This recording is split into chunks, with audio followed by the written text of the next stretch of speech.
ஒரு குழந்தை திடீர்னு உடம்பு சரியில்லாம போனா அம்மாவுக்கு அந்த நேரத்துல தெரிய எதுவுமே கண்ணுக்கு தெரியாது. அப்படித்தான் அந்த இரவும் சகிக்கு காய்ச்சல் அதிகமாகி மதி பதறி போய் அவளை தூக்கிட்டு ஹாஸ்பிட்டலுக்கு ஓடினாங்க. யுவராஜு கூடவே போனான். அது வரைக்கும் சகிக்கு அவ ஒரு அங்கிள், அவ்வளவுதான். ஆனா அந்த ஹாஸ்பிட்டல் நடந்த ஒரு சின்ன விஷயம் அவனையும் யோசிக்க வைக்க போகுது. ஒரு ஃபார்ம்ல ஃபாதர் கார்டியன் அப்படின்னு இருந்த இடத்துல யுவராஜோட பேரு. அந்த பேரு யார் எழுதுனது, எதுக்காக எழுதுனாங்க, அதை விட சகியோட அப்பா எங்க, இந்த கேள்விக்கான பதில் மதிய பத்தி யுவராஜ் இது வரைக்கும் நினைச்சிருந்த சில விஷயங்களை மாத்த போகுது. வாங்க நண்பர்களே, என்ன நடந்துச்சுன்னு பார்க்கலாம். வணக்கம் நண்பர்களே, நான் உங்கள் தேவிராம். வரமாய் கிடைத்த கல்வினை என்னிடம் எங்கே, இந்த தொடரோட 4வது அத்தியாயத்துக்கு உங்களை அன்போட வரவேற்கிறேன். கடந்த அத்தியாயத்துல ஒரு சாதாரண அறிமுகமா இருந்த யுவராஜுக்கும் மதிக்கும் நடுவுல சகி மூலமா ஒரு நல்ல நெருக்கம் உருவாக ஆரம்பிச்சது. அந்த குழந்தை யுவராஜ் ரொம்பவே பிடிச்சுக்கிட்டா. யுவராஜுக்கும் அவன் மேல பாசம் வந்துடுச்சு.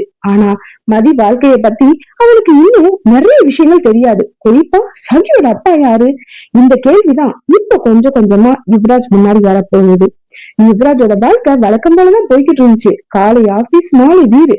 ஆனா ஒரு விஷயம் மட்டும் மாறி இருந்தது. வீட்டுக்கு வரும்போது கிரவுண்ட் ஃப்ளோர்ல பாக்காம அவன் மேல போறதில்ல. சில நேரம் சனி வாசல்ல இருப்பா. அவளை பார்த்தது ஓடி வந்து பேச ஆரம்பிச்சிடுவா. அவளுக்கு அந்த மாலை நேரம் யுவராஜோட பேசுற நேரமா மாறி இருந்தது. அவளுக்கும் அது பிடிக்க ஆரம்பிச்சிருச்சு. சில நாட்கள் இப்படியே போச்சு. ஒரு மாலை யுவராஜ் ஆபீஸ்ல இருந்து வந்தப்போ வழக்கம் போல சனி வாசல்ல இல்ல. கீழே இருந்து அவசரமா கதவு திறக்கிற சத்தம் கேட்டுச்சு. அவன் கீழே பார்த்தான். மதி சகியை தூக்கிக்கிட்டு வெளியே வந்துகிட்டு இருந்தாங்க. சகி உடம்பு ரொம்ப சூடா இருந்தது. மதி முகத்துல பயம் தெரிஞ்சது. யுவராஜ் உடனே கீழே இறங்கினான். என்னாச்சு, காய்ச்சல் அதிகமா இருக்கு, ஹாஸ்பிட்டல் போலாம். அதுக்கப்புறம் யாரும் பேசல. ஆட்டோ பிடிச்சு 3 பேர் ஹாஸ்பிட்டல் கிளம்பினாங்க. முழு வழியில மதி சகியை பார்த்துக்கிட்டே இருந்தாங்க. சகி கண்களை மூடிக்கிட்டு அம்மா மேல சாஞ்சிருந்தா. யுவராஜ் அமைதியா பக்கத்துல உட்கார்ந்து இருந்தான். அந்த நேரத்துல அவனால செய்ய முடிஞ்சது அவங்களோட கூட இருக்கிறது மட்டும்தான். ஹாஸ்பிட்டல் போனதும் டாக்டர் சகியை செக் பண்ணாங்க. காய்ச்சல் அதிகமா இருந்ததால அட்மிட் பண்ண வச்சுக்கொள்ள சொன்னாங்க. மதி பதற்றத்தோட அட்மிஷன் ஃபார்மாலிட்டிஸ முடிச்சுக்கிட்டு இருந்தாங்க. ஒரு ஃபார்ம் யுவராஜ் முன்னாடி வந்துச்சு. அவ எடுத்து பார்த்தா. பெயர், வயது, அட்ரஸ் அப்படி பார்த்துக்கிட்டே வந்தவன் ஒரு இடத்துல நின்னுட்டான். ஃபாதர் கார்டியன், அந்த இடத்துல யுவராஜ் பேரு. அவன் மறுபடியும் அந்த பேரை பார்த்தா. பிறகு மதிய பார்த்தா. மதி சகியை பார்த்துக்கிட்டு இருந்தாங்க. அவங்க அந்த ஃபார்ம பார்த்தாங்களா இல்லையா யுவராஜுக்கு தெரியல. அவன் எதுவும் கேட்கல. ஆனா அந்த ஒரு விஷயம் அவன் மனசுல நின்னுடுச்சு. சகியோட கார்டனா ஏன் பேர் எப்படி வந்துச்சு? சகிய ரூம்க்கு கூட்டிட்டு போனாங்க. மதி அவளோட பக்கத்துல இருந்தாங்க. கொஞ்ச நேரத்துக்கு பிறகு மெடிசின் வாங்க கீழே போக வேண்டியிருந்துச்சா. அந்த நேரம் ரூம்ல யுவராஜும் சகியும் மட்டும். சகி காய்ச்சல் சோர்ந்து படுத்திருந்தா. யுவராஜ் அவளோட நெற்றியில கை வச்சு பார்த்தான். காய்ச்சல் இன்னும் இருந்துச்சு. அவளை பார்த்துக்கிட்டே இருந்தவனுக்கு அந்த ஃபார்ம் மறுபடியும் ஞாபகத்துக்கு வந்துச்சு. அவன் மெதுவா கேட்டான், சகி உங்க அப்பா எங்கம்மா? குழந்தை கொஞ்ச நேரம் அவனை பார்த்தா. அவளுக்கு தெரிஞ்சது ரொம்ப கொஞ்சம்தான். சின்ன வயசுல அப்பாவை பார்த்திருக்கா. அதுக்கப்புறம் அப்பா ஃபாரின்ல இருக்காருன்னு அம்மா சொல்லியிருக்காங்க. அவ்வளவுதான். போன் பண்றாரா, எப்ப வருவாரு, எதுவுமே அவனுக்கு தெரியாது. யுவராஜ் அதுக்கு மேல எதுவும் கேட்கல. அந்த குழந்தைகிட்ட இன்னும் கேட்டு என்ன தெரிஞ்சுக்க முடியும்? அப்பதான் மதி ரூம்குள்ள வந்தாங்க. யுவராஜ் அமைதியா இருந்தான். மதிக்கும் அவன் முகத்தை பார்த்தது ஏதோ கேட்கணும்னு தோணுச்சு. ஆனா கேட்கல. அந்த இரவு, அந்த கேள்வி இருவருக்குள்ளேயும் சொல்லப்படாம அப்படியே இருந்துச்சு. சகி ஹாஸ்பிட்டல் இருந்து 5 நாட்கள் இருந்தா. அந்த 5 நாட்களும் யுவராஜ் ஆபீஸ் முடிஞ்சதும் ஹாஸ்பிட்டல் வந்துட்டான். மதி சில நேரம் வீட்டுக்கு போய் தேவையான பொருட்களை எடுத்துட்டு வருவாங்க. அந்த நேரம் சகியோட பக்கத்துல யுவராஜ் இருப்பான். சில நேரம் சாப்பாடு வாங்கிட்டு வருவான். சில நேரம் அவளோட பேசிக்கிட்டு இருப்பான். காய்ச்சல் குறைஞ்சதும் சகியும் பழையபடி பேச ஆரம்பிச்சிட்டா. முதல் நாள் அவனை பார்த்ததும் சிரிக்க முடியாம இருந்த குழந்தை 3வது நாளே அங்கிள் எப்ப வீட்டுக்கு போவோன்னு கேட்க ஆரம்பிச்சிட்டா. யுவராஜ் சிரிச்சுக்கிட்டு டாக்டர் சொல்லணும்னு சொல்லுவான். டாக்டர் கிட்ட நீங்க சொல்லுங்க. என்ன சொல்ல? என்ன வீட்டுக்கு போகணும்னு. அவளோட பேச்சை கேட்டுட்டு யுவராஜ் சிரிப்பா. மதி தூரத்துல இருந்து அது பாத்துக்கிட்டு இருப்பாங்க. அவங்க மனசுக்குள்ள ஒரு விஷயம் மட்டும் புரிய ஆரம்பிச்சிருந்தது. சகிக்கு யுவராஜ் மேல ரொம்ப பாசம் வந்துடுச்சு.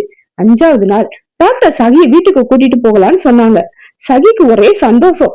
ஹாஸ்பிட்டல்ல இருந்து வீட்டுக்கு வந்ததும் அவ மீண்டும் வழக்கம் போல ஓட ஆரம்பிச்சா. அந்த நாள்ல இருந்து யுவராஜ் ஆபீஸ்ல இருந்து வர்ற நேரம் அவளுக்கு இன்னும் முக்கியமாயிடுச்சு. அவ வந்ததும் அவனை தேடுவா, ஹோம்ஒர்க் காட்டுவா, ஸ்கூல்ல நடந்ததை சொல்லுவா. அவன் மேல போக முயற்சி பண்ணா இன்னும் கொஞ்ச நேரம் இருங்கன்னு கேட்பா. அவன் 5 நிமிஷம் உட்காருவான். அந்த 5 நிமிஷம் எப்படியும் 1/2 மணி நேரம் ஆகிரும். அது எப்ப ஒரு வழக்கமா மாறுச்சுன்னு யுவராஜுக்கே தெரியல. அப்படியே சில நாட்கள் போச்சு. ஒரு நாள் மதியோட பர்த்டே. ஒவ்வொரு வருடமும் பர்த்டே நாள்ல மதி சகியை கூட்டிட்டு திருப்பதி போவாங்க. சகிக்கும் அது ரொம்ப பிடிக்கும். இந்த வருடமும் அவ பல நாட்களாக அதையே சொல்லிக்கிட்டு இருந்தா. ஆனா இந்த முறை சில காரணங்களால போக முடியல. மதி எவ்வளவோ சொல்லி பார்த்தாங்க. ஆனா சகிக்கு அது புரியல. பர்த்டேனா திருப்பதி போகணும். அவளுக்கு அவ்வளவுதான். மாலை யுவராஜ் வீட்டுக்கு வந்தப்போ சகி வழக்கம் போல ஓடி வரல. முகம் சோகமா இருந்துச்சு. அதை பார்த்தது யுவராஜ் என்னன்னு கேட்டான். மதி விஷயத்த சொன்னாங்க. யுவராஜ் சகிய பார்த்து அவள் அழுதுகிட்டு இருந்தத அவ கொஞ்ச நேரம் பார்த்தனே சரி அழாதன்னு சொல்லி அவ கண்ணீரை தொடச்சான். இந்த பர்த்டே நம்ம எல்லாம் சேர்ந்து கொண்டாடலாம். சகி அவனை பார்த்தா. அவளுக்கு நம்பிக்கை வந்த மாதிரி இருந்துச்சு. மதி உடனே மறுக்க முயற்சி பண்ணாங்க. வேண்டாம் யுவராஜ், குழந்தை கேட்டதுக்காக நீங்க. பரவாயில்ல மதி, அவ சிரிச்சுக்கிட்டே சொன்னான். பர்த்டே வருஷத்துக்கு ஒரு முறை தானே. அதுக்கப்புறம் சகி கொஞ்சம் சிரிக்க ஆரம்பிச்சா. அவளுக்கு திருப்பதி போக முடியாதது இன்னும் வருத்தம் தான். ஆனா இந்த பர்த்டேவை யுவராஜ் எப்படி கொண்டாட போறான்னு தெரிஞ்சுக்கிற ஆர்வம் வந்துடுச்சு. அந்த சின்ன சந்தோஷத்தை பார்த்ததும் யுவராஜுக்கும் மனசுக்குள்ள ஒரு திருப்தி. அவ நினைச்சது ஒன்றுதான், இந்த குழந்தை சந்தோஷமா இருந்தா போதும். நண்பர்களே, இது வரைக்கும் யுவராஜ் சகிய ஒரு குழந்தையா மட்டும்தான் பாத்துக்கிட்டு இருந்தான். ஆனா இப்போ அவ சந்தோஷமா இருக்கணும்னு நினைக்கிற அளவுக்கு அவரோட மனசுல அவளுக்கு என்று ஒரு இடம் வந்துடுச்சு. மதிக்கும் அது தெரியும், சகிக்கும் அது தெரியும். ஆனா யுவராஜுக்கு மட்டும் அந்த உறவுக்கு என்ன பெயர் வைக்கணும்னு இன்னும் தெரியல. அதோட ஹாஸ்பிட்டல் அவன் பார்த்த அந்த ஃபார்ம அவன் விடல. ஃபாதியன் கார்டியன், அதுல யுவராஜோட பேரு. அந்த பேர் ஏன் அங்க இருந்துச்சு? மதி அதை ஏன் அவன் கிட்ட சொல்லல? சகியோட அப்பா உண்மையிலே ஃபாரின்ல இருக்காரா, இல்ல அவளோட அப்பாவை பத்தி மதி மறைக்கும் உண்மை வேற ஏதாவது இருக்கா? இன்னொரு பக்கம் யுவராஜோட அப்பா கொடுத்த அந்த கவர் இன்னும் திறக்கப்படாம அவ இறையிலேயே இருக்கு. அதை திறந்தா மதி வாழ்க்கைக்கும் அந்த கவருக்கு ஏதாவது தொடர்பு இருக்குமா? அடுத்த எபிசோட்ல மதியோட பர்த்டே வருது.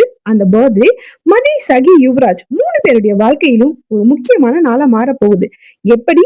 அதை அடுத்த அத்தியாயத்துல பார்க்கலாம்.